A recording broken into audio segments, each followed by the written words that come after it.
نبوت پہ قربان ہو رہی ہے؟ نہیں، ولایت پہ قربان ہو رہی ہے۔ نبی بھی ولی ہے اور علی بھی ولی ہے۔ یہ تو ایک پہلو ہو گیا ہے جملے کا۔ حسین نے کہا میں عباس پہ قربان، علی رسول پہ قربان، رسول حسین پہ قربان، اور حسین عباس پہ قربان۔ بس یہ جملہ یاد رکھیے گا، یہ تو رکھ دیجیے ایک طرف۔ اب دوسرا پہلو جملے کا، اللہ نے رسول کو اولاد صرف خدیجہ سے دی، نہیں چاہا کسی اور سے رشتہ داری ہو۔ ننیال کی چیز، بھائی بیٹھ جاؤ نا، کیا مذاق بنایا گا بھائی، پوری مجلس خراب ہو رہی ہے۔ صلوات پڑھیں بلند آواز۔ آپ حضرات اپنے بچوں کو بتائیں کہ بھائی مجلس میں گھوما پھرا نہیں رہتا، تاکہ بچوں کو پتہ چلے کہ مجلس میں بیٹھنے کے آداب ہوتے ہیں۔ کون سا طریقہ ہے کہ تقریر ہو رہی ہے بیچ میں کھڑے ہوئے، مؤدب ہو کے بیٹھا کرو مجلس میں۔ صلوات پڑھیں بلند آواز۔ اولاد ہوئی تو صرف خدیجہ سے ہوئی۔ اچھا سب کو بچپن میں اٹھا لیا، رسول کے سارے بیٹے بچپن میں وفات پا گئے، اور ماں باپ کی بھی جلدی وفات ہو گئی۔ اللہ نے نہیں چاہا کہ پیغمبر زیادہ عرصے ماں باپ کے ساتھ رہے، چاہے رسول کے بچے جوان ہوں، بچپن میں اٹھا لیا۔ وجہ پتہ ہے؟ وجہ کیا؟ وجہ یہ کہ ماں باپ کی اطاعت ہے واجب۔ اللہ چاہتا تھا سب محمد کی اطاعت کریں، محمد کسی کی اطاعت کریں۔ سارے اس کے آگے جھک چکا ہے، یہ کسی کے آگے جھک نہ دوں۔ ماں باپ کو بلا سلامت رہیں۔ اب آگے بچے، تو یہ بھی جوان ہوتے، یہ بھی بدر میں آتے، یہ بھی خیبر میں آتے، ان کے لیے بھی کوئی ذوالفقار اترتی، یہ بھی فتح مکہ میں رسول کے کاندھوں پر ہوتے۔ کیا ان کا حق نہیں ہے کہ حالت نماز میں رسول کے کاندھے پر آ جائیں؟ پہلے ہی اللہ نے بچپن میں اٹھا لیا۔ آواز قدرت آئے گی، ہماری مصلحت کو سمجھو۔ ارے اگر یہ جوان ہو جاتے اور یہ وفات رسول کے وقت موجود ہوتے تو پیغمبر کی وراثت میں رسول کے بچوں کا بھی حق ہوتا۔ خدا چاہتا تھا وراثت محمد میں فاطمہ کے علاوہ کوئی شریک نہ ہو۔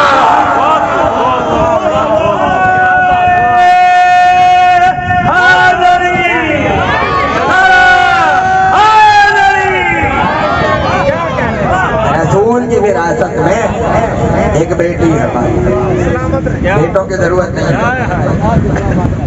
اٹھا لیا، حسن اور حسین آ گئے اب نبی کے ساتھ ساتھ 4 ہجری 5 6 7 8 ہجری میں مصر کے بادشاہ نے ایک قدیر بھیج دی رسول کی خدمت میں۔ اس سے پیغمبر نے عقد فرمایا، ماریہ قبطیہ، کچھ ہی عرصے بعد گھر میں بیٹا ہو گیا، درمیان میں سناٹا ہے، اور ماریہ کے یہاں بیٹا ہو گیا، اور ماریہ سے سب سے زیادہ جلن تھی، ماریہ سے حسد تھا۔ سورہ تحریم کی آیتیں پڑھیے، سورہ نور کی آیتیں پڑھیے، انہی کے یہاں چراغ جل گیا، چراغ کہیں اور جلا، دھواں کہیں اور سے اٹھا۔ اب بیٹا انتہائی خوبصورت اور نازوں کا پلا ہوا، سالوں کے بعد پیغمبر کے گھر میں اولاد۔ توجہ، ایک دانوں پہ ابراہیم، ایک پر حسین، ایک پر ابراہیم، ایک پر حسین۔ کبھی اس کو پیار کرتے ہیں، کبھی اس کو پیار کرتے ہیں۔ اللہ چاہتا تھا حسین کی محبت میں کوئی اور شریک نہ ہو، بیٹے کی حیثیت سے حسین کی محبت میں ملاوٹ نہ ہو۔ جبریل کو بھیج دیا اور کہا جاؤ جا کر کہو یا تو ابراہیم یا حسین، یا تو ابراہیم یا حسین۔ پیغمبر نے کہا ابراہیم۔ 3 دن کے بعد حضرت ابراہیم کی وفات ہو گئی، اور پیغمبر کہتے تھے میں نے حسین پر اپنے بیٹے کو قربان کیا ہے۔ اپنی اولادوں کو حسین پہ قربان کرنا سنت محمد ہے۔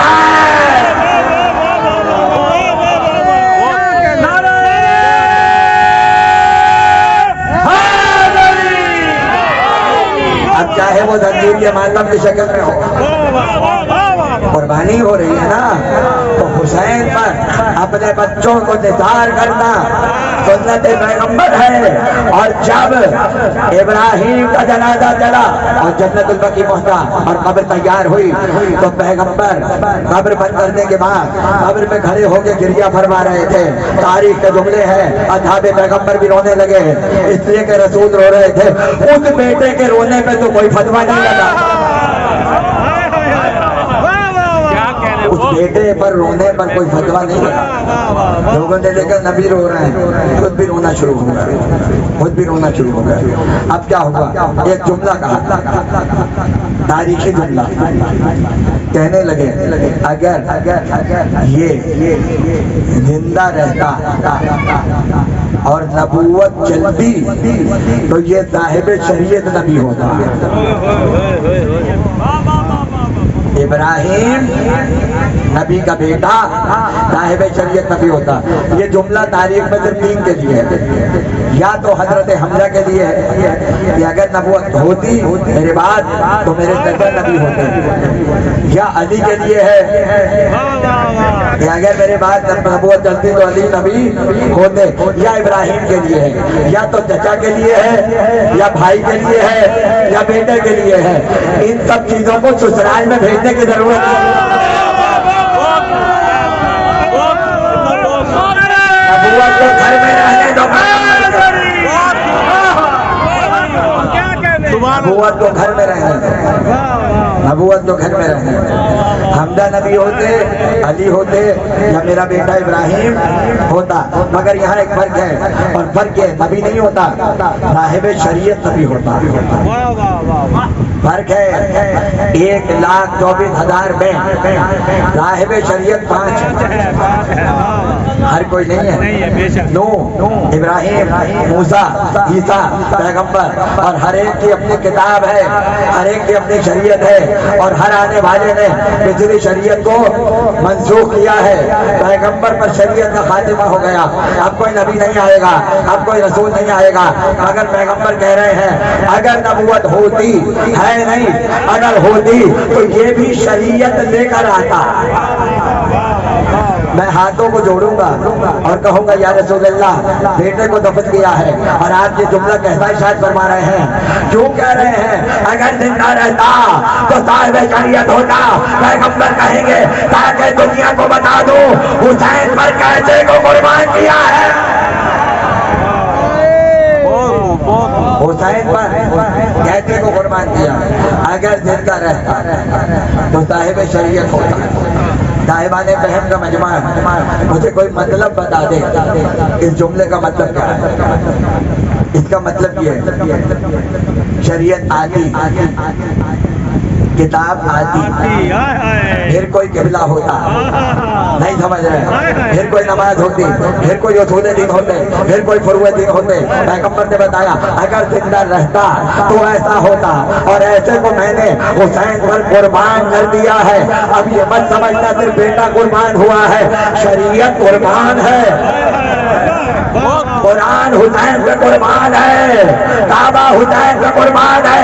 حسین کا مقابلہ شریعت سے نہ کرو، شریعت قربان ہوتی ہے حسین پر۔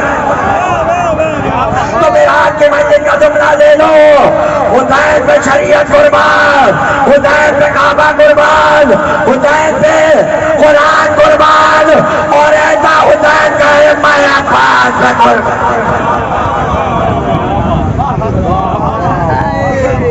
حسین کہے میں عباس پر قربان، میں عباس پر قربان۔ دنیا سمجھے کہاں عباس کو، دنیا عباس کی سمجھے کہاں؟ خدا نے آپ کو عباس کے غلاموں میں رہنا پسند کیا، پسند کیا۔ گفتگو تو ختم ہو گئی، بس میں 2 جملوں میں اپنے بیان کو ختم کر رہا ہوں۔ آج سے 200 سال پہلے نجف اشرف میں علماء میں بحث ہوئی اور انہوں نے طے کیا عباس عالم نہیں ہے، بابا ہے، علمدار ہے، سب کچھ ہے، عالم نہیں ہے۔ اس لیے کہتا ہوں جب ہم ظرفوں کے پاس آ جائے تو یہی ہوتا ہے۔ آل محمد سے علم لیا اور انہیں کے فضائل کم کرنے کے لیے استعمال کر رہے ہو، علم زہر بن جاتا ہے اور اس کا استعمال کرنے والے ابو جہل ہو جاتے ہیں۔ جس عالم نے پورا زور لگا دیا کہ عباس عالم نہیں تھے، اگلے دن فجر کی نماز کے بعد عباس کی دھری پر روتا ہوا پایا گیا۔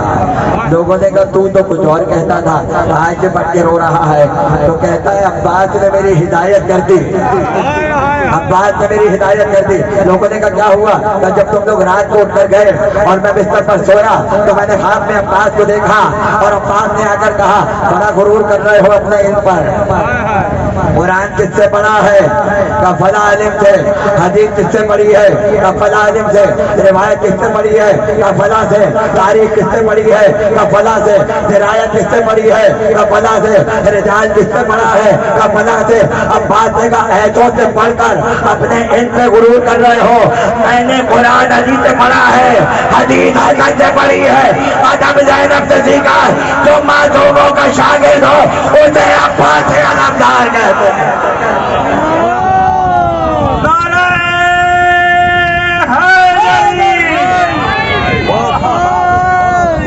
عباس کو عالم کہنا عباس کی فضیلت کو کم کرنا ہے۔ عباس فقیہ نہیں ہے، عباس عالم نہیں ہے۔ فقیہ تو حبیب ابن مظاہر جیسے ہوتا ہے، یہ فقیہ بناتے ہیں، یہ عالم بناتے ہیں۔ عباس عالم گر ہے، فقیہ گر ہے، اس لیے کہ علم عباس کے گھرانے کا ادنا سا نوکر، ادنا سا نوکر، جس کو چاہے عالم بنا دے، جس کو چاہے فقیہ بنا دے۔ اب اگر دنیا کہے عباس نے چھوڑا کیا؟ عالم نے کتاب چھوڑی، عالم نے حدیث چھوڑی، عباس نے کیا چھوڑا؟ بھائی عباس نے علم چھوڑا ہے، اور علم علم کا کام کرتا ہے۔ کچھ کہا ہے میں نے؟ ہمارا مسلک کسی کو بتانے کی ضرورت نہیں ہے۔ ہم کب روزہ کھولتے ہیں، کتنی نمازیں پڑھتے ہیں، تراویح پڑھتے ہیں یا نہیں پڑھتے، مسلک مت پوچھو، علم دکھا دو کام ہو جائے گا۔ علم بتا دے گا وقت نماز ان کا کیا ہے، ان کا روزے کا وقت کیا ہے، ان کا حج کا طریقہ کیا ہے، ان کا زکوٰۃ کیا ہے، ان کا جہاد کیا ہے، ان کا تبرع کیا ہے، ان کا تبرع کیا ہے، یہ ساری چیزیں ایک علم بتا دے گا۔ علم زندہ ہے، مردہ نہیں ہے، علم زندہ ہے، مردہ نہیں ہے، اور ایسا زندہ ہے ہمیں تو پتہ ہی نہیں چلتا، ہم اٹھاتے ہیں دیکھا کسی اور کا ٹوٹ جاتا۔ سنی بھائیوں کی بات نہیں کر رہا، وہ تو علم اٹھاتے ہیں، وہ تو آتے ہیں، وہ تو ماتم کرتے ہیں، وہ تو زنجیر بھی مارتے ہیں، وہ تو خون کا پرزہ بھی کرتے ہیں۔ جن کا ٹوٹتا ہے میں ان کی بات کر رہا ہوں، جن کا ٹوٹتا ہے۔ اس لیے اس علم کو زندہ سمجھو، یہ گواہ ہے، یہ گواہی دے رہا ہے، اس کی نظریں ایک ایک سامنے پر ہیں، اور اگر دلیل چاہیے تو دلیل سن لو۔ مسجد میں پہنچے، بزرگوں نے کہا بیٹا کل تم نے یہاں نماز پڑھی تھی، آج یہاں پڑھنا، جگہ بدل بدل کے پڑھو، نماز کے لیے حکم ہے ایک جگہ مخصوص نہ کرو، بدل بدل کے پڑھو۔ کیوں؟ تاکہ وہ جگہ حشر میں گواہی دے، وہ جگہ حشر میں گواہی دے کہ اس نے یہاں بیٹھ کر اللہ کا نام لیا ہے، اس نے یہاں بیٹھ کر خدا کی عبادت کی ہے۔ آیت پڑھ رہا ہوں سورہ یاسین کی، اور آیت کو یاد رکھنا، اليوم نختم علی افواہہم وتکلمنا ایدیہم، قیامت کے دن منہ پہ تالے پڑے ہوں گے، ہاتھ بتائے گا میں نے کیا کیا، ہاتھ بولے گا، ہاتھ بولے گا تو ہم تو کچھ ندیم ہیں، یہی ہاتھ بولے گا اسی سے تو ماتم کیا ہے، یہی بولے گا اسی سے تو تبرک کھایا ہے، یہی بولے گا اسی سے تو علم اٹھایا ہے، یہی بولے گا اسی سے تو تعزیے کو چوما ہے۔ ہمارے ہاتھ خاموش نہیں رہیں گے، حسین کے عزادار ہو جائیں گے۔ اور اس کے بعد قرآن نے کہا ارجلہم بما کانوا یکسبون، پیر بھی گواہی دیں گے تم نے کیا کیا، پیر بھی گواہی دیں گے تم نے کیا کیا۔ اس لیے کہتا ہوں گھر میں بیٹھ کر موبائلوں پر مجلسیں نہ سنو، پیدل چل کے فرض ادا پر آؤ تاکہ پاؤ گواہی دے ہم نے عزاداری کی ہے، جلوسوں میں پیدل چل کے آؤ تاکہ پاؤ گواہ بن جائے۔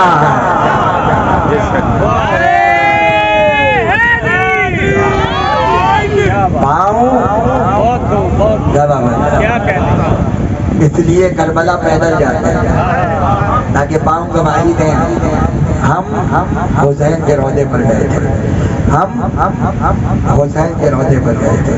تو جہاں ہر ہاتھ قیامت کے دن گواہ بن جائے گا، وہاں دو ہاتھ ایسے ہوں گے جو گناہگاروں کی شفاعت کریں گے۔ پیغمبر کہیں گے فاطمہ کیا لے کر آئی ہو؟ آج امت کو بخش پانے کا دن ہے۔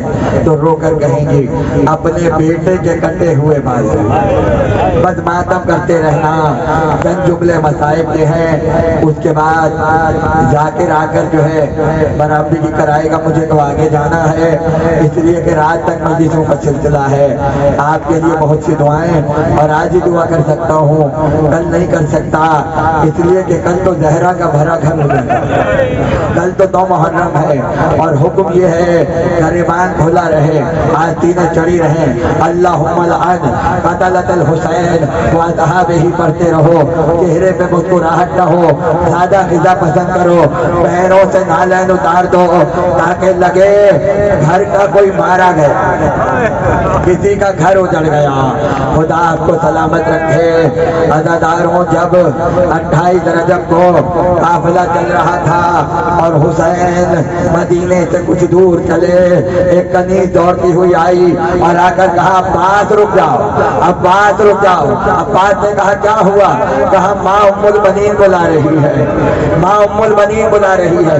عباس چلے، اپنے گھر میں پہنچے، دیکھا ماں گھر میں نہیں ہے، پوچھنے میں پتہ چلا قبر نبی پر گئی ہیں، قبر رسول پر گئی ہیں۔ ام البنین نے عباس کو آتے ہوئے دیکھا اور رو کر کہا آؤ میرے عباس، آؤ آؤ میرے عباس آؤ۔ عباس کو سامنے بٹھایا، سر سے چادر کو ہٹایا، عباس کا ہاتھ اپنے سر پہ رکھا، دوسرا ہاتھ قبر نبی پر رکھا اور رو کر کہا عباس بتاؤ تمہارا ایک ہاتھ کہاں ہے؟ کہا قبر نبی پر۔ کا دوسرا ہاتھ کہاں ہے؟ کہا قبر رسول پر۔ عباس محمد کا واسطہ، ماں کے سر کا واسطہ، حسین جا رہا ہے، وعدہ کرو جب تک زندہ رہو گے میرا حسین سلامت رہے، میرا حسین سلامت رہے۔